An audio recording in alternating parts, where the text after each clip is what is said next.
네, 오늘 시편 23편 1절에서 6절까지 말씀 가지고 목자와 함께 걸을 때라는 제목으로 말씀을 좀 나누도록 하겠습니다. 지난 한 달 동안 시편 산책이라는 주제를 가지고 말씀을 함께 나눴습니다.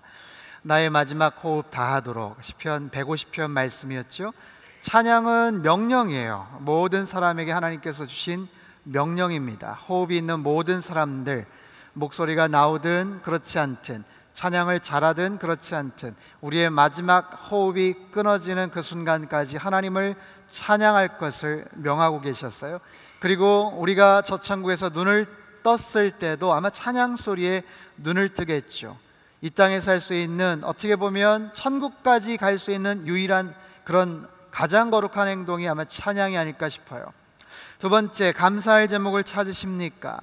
우리는 어떤 감사할 제목과 이유가 있어야 감사할 수 있다라고 그렇게 생각을 합니다. 하지만 이미 우리에게 너무나도 익숙하고 당연하게 생각하는 많은 부분들 속에서 우리가 조금만 생각해 보면 감사할 제목들이 얼마나 많은지 몰라요.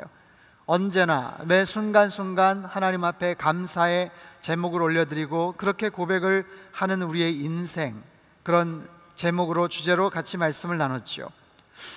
세 번째 주, 내게 해피존이 있습니다. 주님의 성전을 사모하고 예배 자리를 너무나도 사모했던 고라자손의 그런 아름다운 시, 아름다운 고백을 살펴봤습니다. 하나님을 예배하고 섬길 수 있는 모든 자리, 그곳에서의 정말 한 날이 세상에서의 첫날보다 낫습니다. 세상에서 악인들과 함께 지내는 것보다 성전 문지기로 지내는 것이 더 자기에게는 행복합니다. 나에게는 과연 그런 행복한 공간이 있는가? 해피존이 있는가? 그런 곳에서 보내는 나의 삶은 해피타임, 또한 행복한 인생이 될 수 있다고 말씀을 드렸죠. 지난주에는 어둠 속에서 부르는 노래, 동굴 속에 있었던 다윗이 아무것도 볼 수 없고 정말 옴짝달싹할 수 없는 너무나도 위험한 그런 상황이었지만 그의 믿음의 시선은 너무나도 넓은 곳을, 먼 곳을 살펴보며 영혼의 새벽을 깨우겠습니다. 나의 믿음의 노래를 드리겠습니다. 나의 마음의 새벽을 주님 앞에 올려드리겠습니다 하며 찬양했던, 고난과 힘들고 어려운 순간 하나님을 찬양했던 그의 아름다운 고백을 살펴볼 수 있었습니다. 오늘은요, 시편에서 가장 유명한 다윗의 고백이에요. 시편 23편 말씀, 여호와는 나의 목자시니 내게 부족한 것이 없습니다. 그 목자 되신 그분을 우리가 순종하며 따를 때 과연 어떤 삶의 열매, 결과가 있을까요? 목자와 양의 관계에 대해서는 제가 한 2달 전에 함께 살펴본 바가 있어요. 우린 양과 같은 존재예요. 양은 공격할 수 있는 특별한 무기도 없고 특별히 방어할 수 있는 변변한 무기도 없는, 시력도 좋지 않고 굉장히 고집도 세고 자기만 아는 아주 그런 이기적인 그런 동물이죠. 그런 양에게 있어서 목자의 존재는 절대적입니다. 여러분, 사람도 마찬가지예요. 한치 앞을 알지 못합니다. 인생은 언제나 초행길이에요. 여러분, 누구를 의지하면서 사십니까? 사람은 누구나 뭔가를 의지해요. 돈을 의지하든지, 권력을 의지하든지, 자신의 건강을 의지하든지, 사람을 의지하든지. 그런데 인생의 온전한 목자 되신 그분을 우리가 만나고 섬길 때 우리에게는 어떤 결과가 벌어지는가? 시편 기자 다윗은 이렇게 말합니다. 내게 부족함이 없습니다. 부족함이 없는 인생이 될 것이라고 이렇게 이야기를 해요. 여러분, 한번 생각해 보십시오. 부족함이 없는 인생이 과연 가능할까요? 사람은요, 늘 뭔가 부족함을 느껴요. 늘 뭔가를 필요로 하면서 삽니다. 여러분 어떠세요? 지금 뭔가 부족하지 않으세요? 어떤 것에 부족함을 느끼고 계십니까? 돈에 대해서 부족한 분들 계시죠? 옷장을 열 때마다 늘 입을 옷이 없다라고 불평하고 또 정말 아쉬워하는 그런 우리의 모습들 느끼곤 합니다. 사람은요, 이 결핍의 문제에서 자유로울 수가 없어요. 늘 부족함을 느끼고 살죠. 그런데 과연 그 부족함을 과연 채울 수 있을까?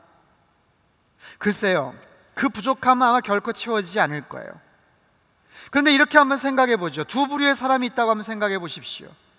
자신의 부족한 것에 늘 초점을 맞추는 사람이 있고 자신의 필요한 것에 초점을 맞추는 사람이 있어요.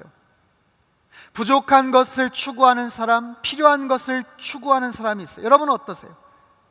늘 부족한 것에 초점을 맞추기보다는 나에게 꼭 필요한 것에 초점을 맞추는 그런 사람 될 수 있기를 바랍니다. 왜냐하면 정말로 필요한 것이 채워지면요, 아쉽지가 않아요. 아쉬운 게 없어집니다. 그래서 공동번역 성경에는 이 부분을 이렇게 번역을 합니다. 여호와, 야훼가 나의 목자가 되실 때 나에게는 아쉬울 것이 없다. 아쉬울 것이 없다. 한번 생각해 보세요. 내가 등산을 가는데 등산에 꼭 필요한 용품들을 다 챙겼어요. 꼭 필요한 용품들을 배낭에 딱 챙겨가지고 등산을 갑니다. 아쉬울 것이 없는 거예요. 그런 상황에서 다른 구차한 것들이 많아지면 많아질수록 짐이 되겠죠. 불편하겠죠. 사흘 동안 어디에 출장을 간다고 생각을 해보세요. 짐을 다 쌌어요. 꼭 필요한 것들을 싸겠죠. 이것저것 다 가져갈 수가 없잖아요. 근데 꼭 필요한 것을 챙긴 이상, 이 정도면 사흘 동안 출장 갈 수 있어. 그 외에 다른 여러 가지 것들이 있으면 그건 오히려 거추장스러운 거예요. 불편한 거죠. 이사를 하는데 우린 고민하죠. 새로 이사 갈 집에 꼭 필요한 것이 뭔지. 그래서 이 짐이 여기에선 필요했는데 그 집에 가서는 필요한지 아닌지, 거기에 따라서 우리는 결정을 합니다. 그래서 필요한 것들이 채워지면 우린 전혀 아쉽지가 않아요. 주님께서 내 인생의 부족함을 채워주신다는 의미는 바로 그렇습니다. 나의 필요를 채워주신다는 의미예요. 내게 꼭 필요한 것들을 주님께서 채워주실 때 나에게는 아쉬움이 없는 그런 인생이 될 수 있습니다. 우리 어린 아이들이 오늘 2명 세례를 받았잖아요. 그 어린 아기들이 엄마 품에 안겨 있어요. 뭐가 필요할까요? 젖을 먹고 그 품 안에서 편하게 잠을 잡니다. 쉬고 있습니다. 뭐가 필요하겠어요? 사탕이 필요할까요? 인형이 필요할까요? 장난감? 게임기? 아니에요. 그 어떤 것도 필요치가 않아요. 아쉬울 것이 전혀 없다라는 거죠. 주님께서 나의 목자가 되시면 우리의 필요한 것을 채워주신다는 이 말씀, 여러분 삶 가운데 주님께서 목자가 되시는지 확인해 보십시오. 그분께서 내 인생의 목자가 되시면 여러분에게 있어서 반드시 필요한 것은 분명히 채워주실 거고요, 만약에 그런 부분들이 채워지지 않았다면 좀 더 한번 기다려 보십시오. 어쩌면 이것이 나에게 아직까지는 필요치 않은 것이어서 주시지 않을 수도 있구나. 하지만 반드시 필요한 것이라면 주님께서 분명히 채워주시고 그 필요를 넉넉하게 채워주실 줄 믿습니다. 2절과 3절 말씀 우리 같이 한번 읽어보죠. 시편 23편 2절 3절 말씀 같이 읽겠습니다. 시작. 그분이 나를 푸른 목장에 눕히시고 잔잔한 물가로 인도하십니다. 내 영혼을 회복시키시고 당신의 이름을 위해 의로운 길로 인도하십니다. 자, 목자와 함께 걸을 때 우리의 필요를 채워주시는 그분께서 우리의 삶을 어떻게 하실까요? 우리의 삶을 인도하신다고 말씀을 하세요. 필립 켈러라는 분, 목사님이시지만 과거에 양을 쳤던 분, 양이 절대로 눕지를 않아요. 어떤 조건이 형성돼야만 된다는 거예요. 어떤 조건? 두려움이 전혀 없을 때, 몸에 해충이 전혀 없을 때, 그리고 완전히 배가 잔뜩 불렀을 때, 그때서야 양은 누울 수 있다는 거예요. 쉴만한 물가, 그리고 푸른 초장에 눕히신다. 완벽한 만족을 의미합니다. 양은요 지금 너무너무 만족한 상태예요. 너무너무 배가 부른 상태예요. 육체의 만족, 마음의 안정, 그리고 영혼의 평온함. 영혼을 회복시킨다라고 말씀하세요. 내 영혼을 회복시키신다. 그분이 나의 목자가 되시면 나의 영혼을 회복시키신다. 묻겠습니다. 여러분의 영혼은 안녕하십니까? 여러분의 마음은 평안하세요? 내 삶의 모든 부분들이 잘 갖추어져 있다고 해도 내 중심이 흔들리고 내 마음에 불안함이 가득 차면 그 사람은 절대로 행복하다고 말할 수가 없겠죠. 하지만 그분이 우리의 영혼을, 우리의 중심을, 우리의 인격 전체를 회복시켜 주시고 불안하지 않도록, 두려워하지 않도록 지켜주신다고 말씀을 하세요. 뿐만 아니라 더 나아가서 우리의 삶을 인도해 주신다. 의의 길로 인도해 주신다. 근데 이유가 있어요. 자신의 이름을 위해서, 당신의 이름을 위해서, 당신의 이름을 위해 의로운 길로 인도하십니다. 그분에게는 이름이 있습니다. 목자 되신 그분에게는 이름이 있어요. 하나님 그분에게는 이름이 있어요. 많은 다양한 모습의 종류의 이름이 있어요. 임마누엘 되신다고 말씀하세요. 그분의 이름의 뜻은 뭡니까? 우리와 함께 하시는 하나님. 여호와 이레라고 말씀을 하세요. 당신의 이름을 그렇게 소개하세요. 여호와 이레, 예비하시는 하나님, 필요한 것들을 채워주시는 하나님, 에베네셀의 하나님이라고 또한 말씀을 하세요. 여기까지 인도하신 하나님, 2014년도 시작한 지 엊그제 같은데 벌써 11개월, 한 달 남았어요. 그러나 여기까지 그 하나님께서 인도해 주셨어요. 수없이 많은 다양한 그분의 이름이 있습니다. 그분의 이름이 있다는 건 뭐예요? 그분의 능력, 그분의 캐릭터, 우리를 향하신 그분의 선한 의도와 계획이 있으시다는 거예요. 뿐만 아니라 당신의 이름을 걸고 내가 지켜주겠노라. 이건 어떻게 보면요, 그분의 영적 자존심에 관련된 문제예요. 야, 내가 너 잘 살 수 있도록 내가 정말 자존심을 걸고 내가 한번 책임져 줄게, 지켜줄게, 이런 말씀이에요. 그러면서 우리에게 의의 길로 인도하신다. 여러분, 이 말씀의 파워, 이 말씀의 진정성을 여러분 느끼세요? 이 말씀을 내 마음속에 진심으로 받아들이고 살아가는 사람과 아니면 그냥 추상적으로 느끼며 살아가는 사람하고는 완전히 현격한 차이가 있어요. 그분이 정말 에베네셀 되시고 여호와 이레 되시고 임마누엘 되시기 때문에 나의 앞길을 진정으로 지켜주시고 인도하신다는 분명한 확신을 갖고 살아가는 사람하고, 에이, 말이 그렇다는 거지 진짜로 그럴까 말까, 완전히 다른 거예요. 여러분, 우리의 인생은요, 나는 그것이 옳은 길이라고 생각을 하지만 사실 결과를 뜯어봐야 알아요. 나는 그것이 최선의 길이고 가장 나에게는 복된 결과일 거라고 추측은 하지만 사실 그 길의 결론은 몰라요. 어디가 생명의 길이고 어디가 생명의 길이 아닌지 우리는 모르는 거예요. 미국의 911 사태가 일어나고 나서 얼마 안 있어서요, 뉴욕에 사는 한 가정이 너무너무 불안한 거예요. 거기서 살기가. 언제 또 다른 테러가 일어날지도 모르고 그래서 사업을 정리하고 집을 팔고, 야, 이거 너무 불안해서 두려워서 걱정이 돼서 못 살겠다. 그래서 타지로 가려고 고민을 하다가 모든 짐을 유홀이라고 이삿짐 거기다가 싸서 이사를 갔어요. 시카고라는 곳에 가서 새롭게 우리가 거기서 한번 터전을 만들어 보자 해서 장시간에 걸쳐서 운전을 해서 그곳에 진입을 합니다. 진입을 해서 한참 시카고 그 안에 이제 시내 쪽으로 향해서 들어갔어요. 근데 그날 사고가 났어요. 다리의 교각 일부분이 무너지면서 고속도로에 떨어지면서 많은 차들이 파손을 당했는데, 마침 불안하다고 두려워서 걱정을 하면서 짐을 다 정리해서 그곳에 가던 그 차 위에 떨어져서 너무나도 안타까운 결과가 벌어졌다는 거예요. 여러분, 사람의 일은 정말 모르는 거예요. 그곳이 두려워서 불안해서 떠나갔던 그곳에서 그런 사고를 당할지 누가 알겠어요? 여러분, 운전을 하다 보면 길이 막힐 때가 있죠. 막히는 길이 있어요. 근데 막히지 않는 길이 있어요. 여러분, 어느 길로 가시겠습니까? 중요한 것은 내가 가야 될 길을 가는 거예요.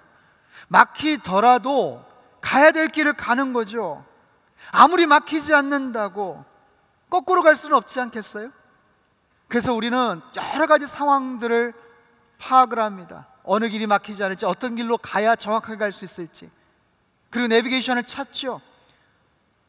요즘 좋은 내비게이션은요, 실시간 교통 상황을 보고를 해줘요. 그래서 그걸 쫓아가면은 최대한 빨리 갈 수 있대요. 분명히 지금 당장은 막혀요. 그 내비게이션에서 안내하는 그 길로 가면 지금 막혀요. 지금 뻥 뚫린 길이 있는데 아니라는 거예요. 이 길로 가라는 거예요. 그 내비게이션에 대한 신뢰가 있으면 우리는 어떻게 합니까? 그 길로 가요.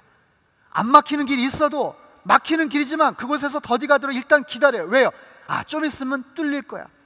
여러분, 생각해 보십시오. 좋은 내비게이션에 대한 그런 신뢰를 갖고 있는 우리들이 하물며 살아계신 하나님께서 당신의 이름을 걸고 말씀하시는 이 부분에 대해서 우리가 신뢰를 하지 못한다면 우리가 어떻게 믿음의 사람이라고 말할 수가 있겠어요? 우리가 어떻게 믿는 그 하나님을, 그분은 살아계신 분이고 전능하신 분이고 나를 사랑하시기에 좋은 길로 인도하실 거라고 고백할 수가 있겠냐라는 거예요. 사랑하는 성도 여러분, 우리의 인생의 길 우리는 알지 못하지만 그분은 우리의 인생의 마지막 부분까지 다 보고 계세요. 그래서 가장 좋은 길, 가장 아름다운 길, 우리에게 꼭 필요한 의로운 길을 인도해 주실 줄로 믿습니다. 한번 따라해 보실까요? 그분이 인도하시면 언제나 최선의 길입니다. 아멘. 그 하나님의 인도하심, 목자 되신 그분의 인도함을 따라서 여러분 살아가실 때 어쩌면 지금이 최선이 아닌 것 같아도 결과적으로 합력할 선을 이루시는 그분의 최선의 길을 여러분들이 가게 될 줄로 믿습니다. 자, 목자와 함께 걸을 때 또 어떤 결과가 나타날까요? 우리 4절 말씀 같이 한번 읽어보죠. 4절 말씀 함께 읽겠습니다. 시작. 내가 죽음의 그림자가 드리운 골짜기를 지날 때라도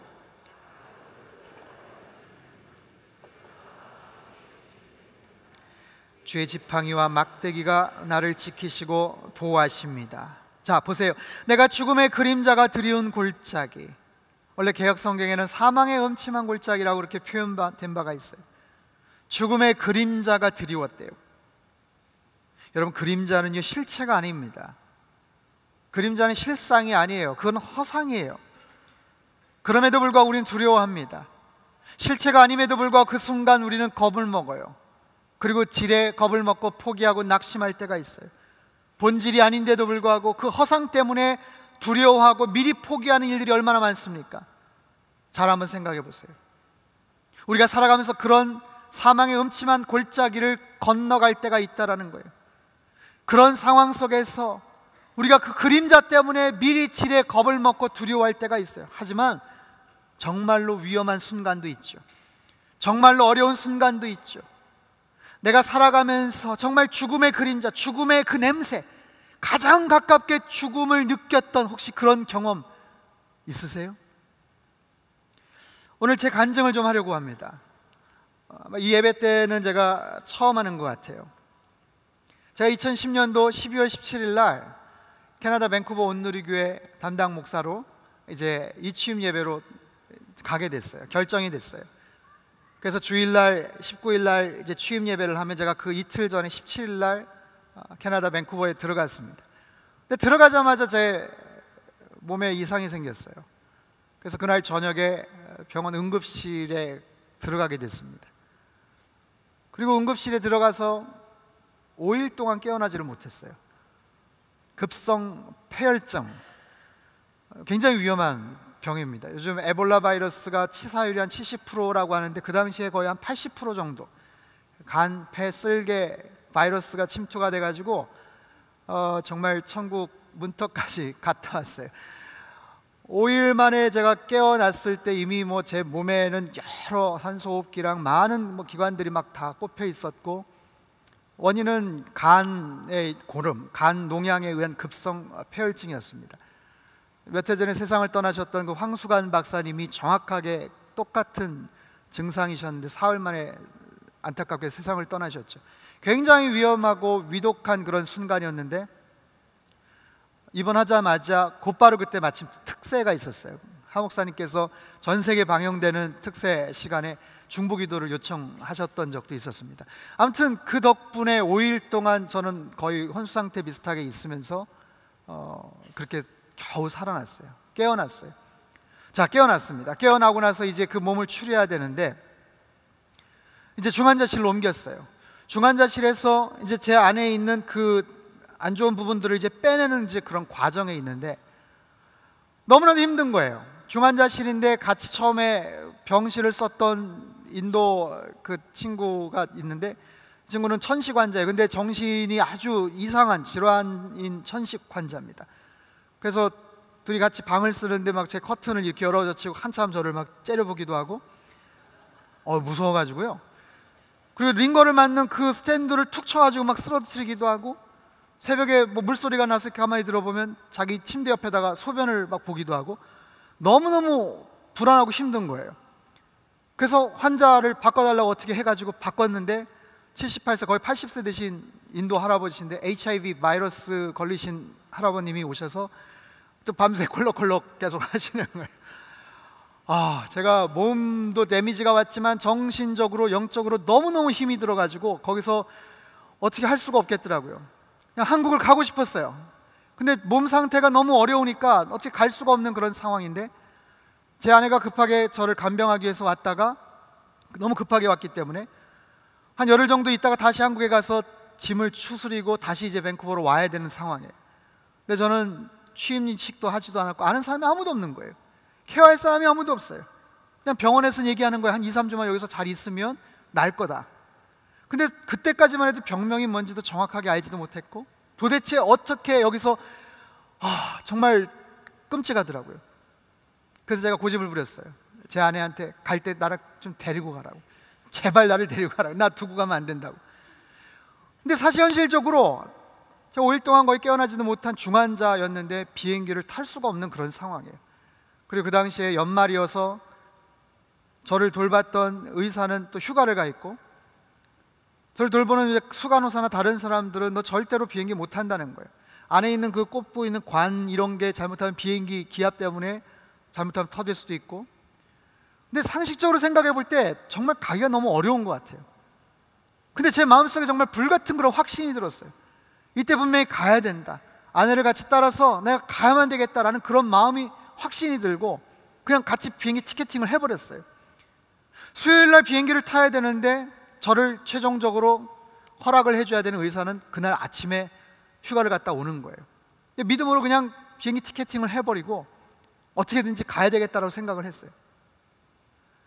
과연 그런 환자가 비행기를 탈 수 있을까? 대한항공 쪽에다 전화를 했더니 안 된다는 거예요. 책임질 누군가가 있으면 몰라도 안 된다는 거예요. 병원 쪽에다 얘기해 봤더니 그 닥터가 와야, 책임을 지는 누군가 와야 탈 수 있다는 거예요. 아침에 그 메인 닥터를 만나야 되는데 새벽 1시에 잠이 깼어요. 밤새도록 제 마음속에 정말 하나님을 향한 간절한 부르짖음이 시작이 됐습니다. 하나님, 저 가고 싶어요. 가서 정확하게 치료도 받고 낫고 싶어요. 하나님, 보내주세요. 근데 놀랍게도 하나님께서 제 입술을 통해서 하나님께서 허락하신다. 하나님께서 decision maker다. final decision maker다. 하나님께서 최종적으로 결정을 하시면 너는 갈 수 있다. 이런 믿음의 고백을 하게끔 하시더라고요. 밤새도록 찬양을 하며 눈물을 흘리며 하나님 앞에 그런 고백을 드렸어요. 아침이 밝아왔습니다. 의사가 찾아왔어요. 차트를 보면서 너 가고 싶다고 얘기했는데 너 과연 갈 수 있겠냐? 이런 표정으로 저를 쳐다봐요. 근데 모든 상황들을 쫙 점검을 하면서 티켓도 보여줬어요. 가야 된다고 정말 사정사정을 했어요. 근데 별다른 질문을 안 하고 얘기를 안 하더니 그냥 You may go. 너 가도 괜찮아. 오케이. 너 가도 돼. 너 고생했어. 하면서 비행기 안에서 장시간 동안 힘들 수도 있으니까 지금 빨리 항생제 주사 맞고 그리고 알약해서 보내주겠다는 거예요. 그래서 너무나도 정말 너무나 뜻밖의 너무나 놀라운 모습으로 사실 그 공항을 갈 수 있었어요. 휠체어를 타고 밴쿠버 공항으로 들어갔습니다. 제 아내는 여기서 아무튼 굉장히 복잡하게 꼬여 있었던 그 선을 다 정리를 하고 최소한 그 비행기 안에서만 있을 수 있는 그 정도의 약과 이런 것들만 하고서 비행기에 탑승을 했어요. 무사히 비행기에 딱 들어갔습니다. 한 3시간 정도 떴나요? 고도가 더 높아졌는데 제 안에서 약간 통증이 오기 시작하는 거예요. 정말 그 안에 고름을 뽑아냈던 그 호스가 점점 부풀어 오고 팽창되는 듯한 그런 느낌이 들기 시작했어요.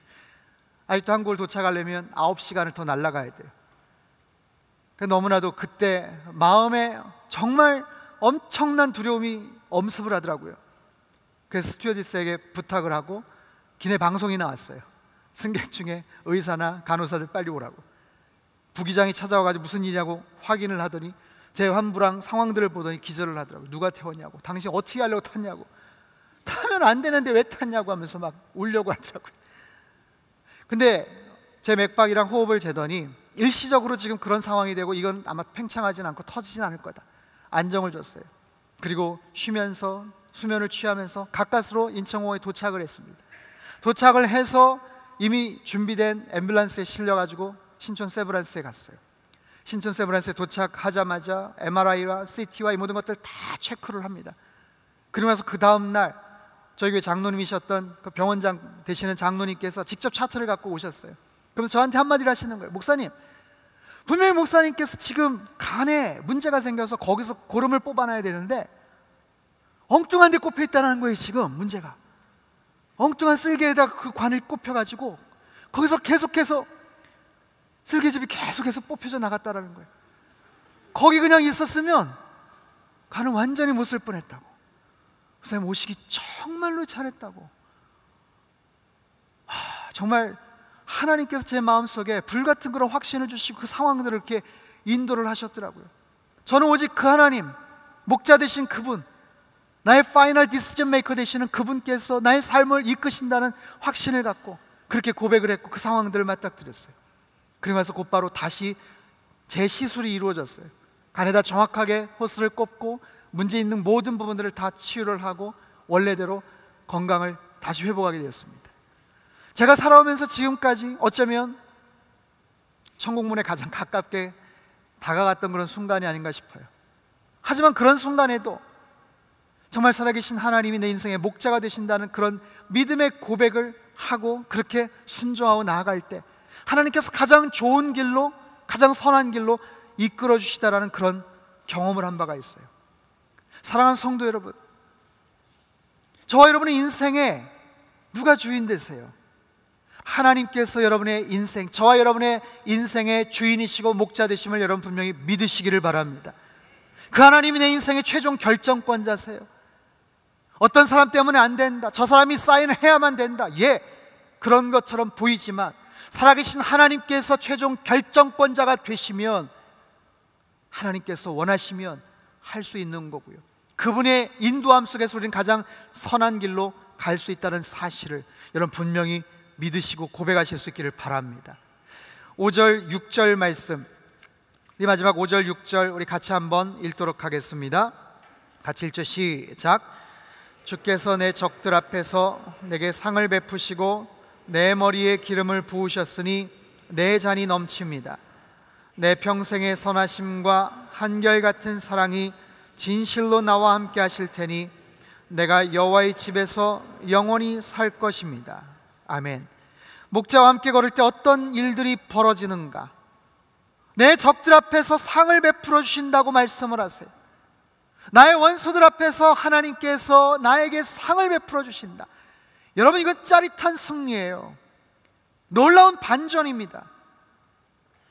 원수를 앞에서 맞닥뜨려야 되는, 어떻게 보면 굉장히 긴장될 수밖에 없는, 편치 않을 수 있는 그런 상황이지만 그 하나님께서 나의 편이 되어 주시기 때문에, 그분의 지팡이와 막대기로 나를 보호해 주시기 때문에 그분께서 나에게 상을 베풀어 주시고 우리의 편이 되어 주시겠다고 말씀을 하세요. 지금까지 수고하고 고생하고 애쓴 모든 것들을 갚아주시겠다고 말씀을 하세요. 여러분, 지금까지 믿음 생활하시면서, 신앙생활 하시면서 나름대로 최선을 다해 살아오시면서 하나님께서 왜 응답하시지 않는 거야? 주님께서 정말 내 기도를 듣고는 계시는 거야? 여러분, 때로는 그런 속상함들이 있을지 몰라도 조금만 기다려보세요. 그 하나님께서 다 듣고 계시고 다 기억하고 계세요. 그리고 반드시 기름으로 내 머리에 부으시고 우리에게 상을 허락해 주실 그날이 분명히 올 줄 믿습니다. 뿐만 이렇게 얘기를 하세요. 내 평생의 선하심과 한결같은 사랑, 그분의 선하심과 한결같은 사랑이 나와 함께 하실 것이다 말씀을 하세요. 원래 개역 성경에는 이렇게 표현이 되어 있습니다. 그분의 선하심과 한결같은 사랑이 반드시 나를 따르리니, 그분의 선하심과 그 사랑이 나를 따라온다라는 거예요. 나의 인생을 따라온다라는 거예요. 여러분, 목자와 함께 걸을 때 그분의 선하심과 인자하심이 나를 둘러 진칠 뿐만 아니라 내가 뒤를 돌아보니까 그분의 선하심과 인자하심이 나를 따라온대요. 어떤 사람은요, 평생을 돈만 따라가는 사람이 있어요. 권력을 추구하는 사람이 있어요. 명예만 따라가는 사람이 있어요. 한 인생이, 한 사람이 어떤 삶을 살았는지 장례식장에 가보면 알 수 있습니다. 여러분, 우리의 인생을 세상의 어떤 여러 가지 쾌락이나 명예나 돈과 이런 것을 추구하면서 살아가는 인생이 아니라 목자의 음성을 듣고 따라갈 때 내 뒤를 돌아보니 내 삶의 흔적이, 내 삶의 궤적이 그분의 선하심과 한결같은 사랑으로 충만해진다면 여러분, 얼마나 기쁘겠어요. 나의 삶을 마감하는 순간 내 삶의 흔적을 뒤돌아보니까 주님의 돌보심이었고 주님의 자비하심이었고 그렇게 나의 평생을 가득가득 채워놨던 그런 인생이라면 그 사람의 삶의 조건이, 삶의 사회적인 포지션이, 그의 생활의 여건이 어떠한지 상관없이 그 인생은 행복한 인생이고 잘 살았노라고 그렇게 말할 수 있지 않을까요? 나의 평생의 선하심과 한결같은 사랑이 진실로 나와 함께 하실 터이니 목자와 함께 걸을 때 마지막 축복은 뭔지 아세요? 내가 여호와의 집에서 영원히 살 것입니다. 영원히 살 것입니다. 나의 평생을 그분과 동행하면서 살다가 우리의 언젠가 마지막 순간이 오면, 우리의 이 세상에서의 마지막 순간이 오면, 그 시간 넘어서의 또 다른 세계, 우리가 발을 딛고 살아가는 그 공간 너머의 또 다른 세계로 그 목자께서 우리를 인도해 주신다고 말씀을 하세요.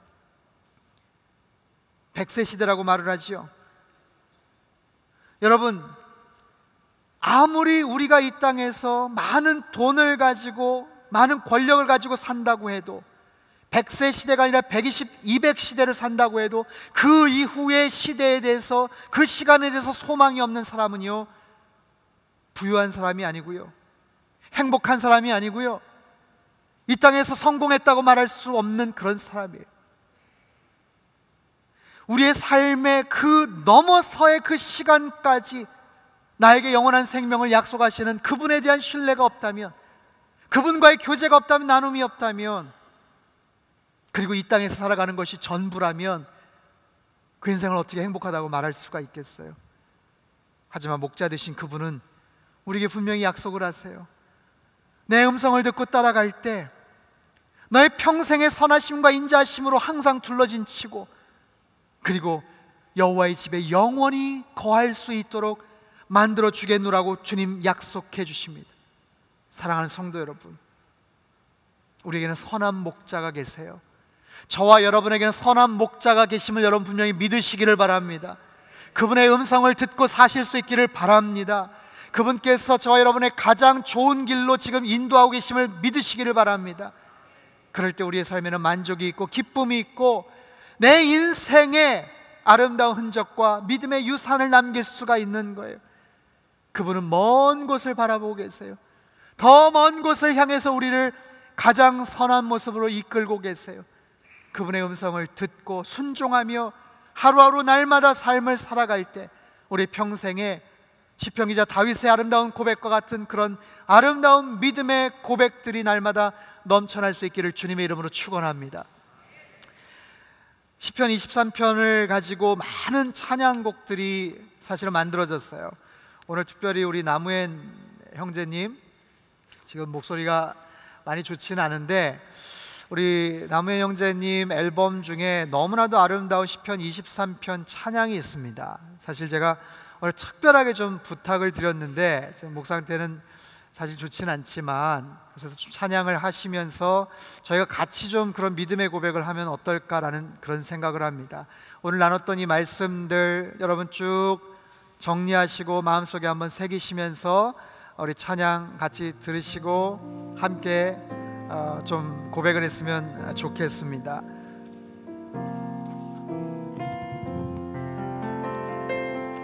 여호와는 나의 목자니 내가 부족함 없으리로다. 그가 나를 푸른 초장에 쉬게 하시고 인도하네. 여호와는 나의 목자니 내가 부족함 없으리로다. 그가 나를 푸른 초장에 쉬게 하시고 인도하네. 내가 사막의 침한 계곡을 걸어도 두려워하지 않을 것을 주의 지팡이와 막대기가 나를 지키며 주님 나와 함께 하심이로다. 주의 선하심과 주의 한결같은 사랑이 평생에 나를 따를 것이니 내가 여호와의 집에서 영원토록 거하리로다. 여호와는 나의 목자니 내가 부족함 없으리로다.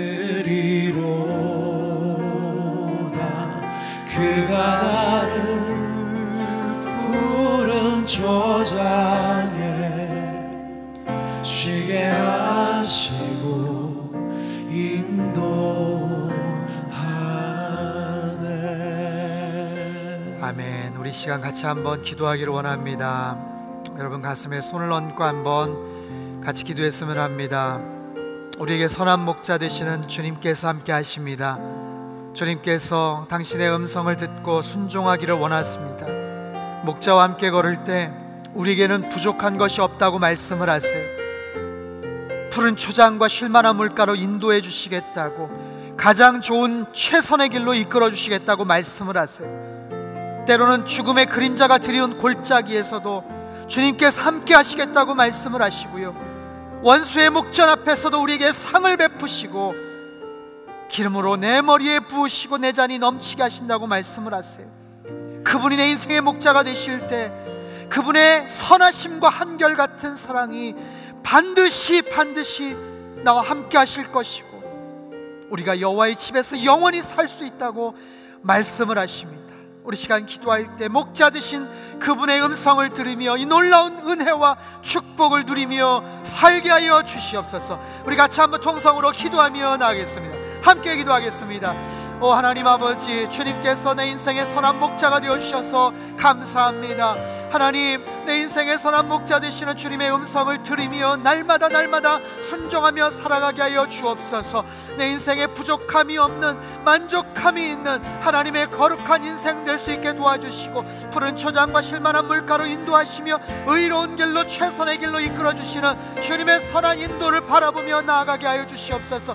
때로는 사망의 음침한 골짜기에서 우리가 두려워할지라도, 원수의 목전 앞에서 우리가 겁을 먹을지라도 주님께서 나에게 상을 베푸시고 내 잔을 흘러 넘치도록 채우신다고 약속해 주십니다. 내 평생의 선하심과 한결같은 사랑으로 나를 둘러진치고 하나님 그렇게 이끌어 주신다고 약속해 주시고 여호와의 집에 평생 영원히 살 수 있다고 말씀해 주십니다. 이 주님의 음성을 들으며 목자 되신 주님과 늘 동행하며 교제하며 살아가는 하나님의 거룩한 백성들 되게 주님 역사하여 주옵소서. 날마다 매 순간 하나님 힘들고 외롭고 좌절과 절망 속에 살아갈 수밖에 없는 저희들이지만 주님의 그 놀라우신 은혜와 하나님의 선한 인도를 바라보며 날마다 하루하루의 삶을 살아가게 하시고 여기까지 인도하신 그 하나님께서 앞으로의 평생도 그렇게 인도해 주실 줄 믿습니다.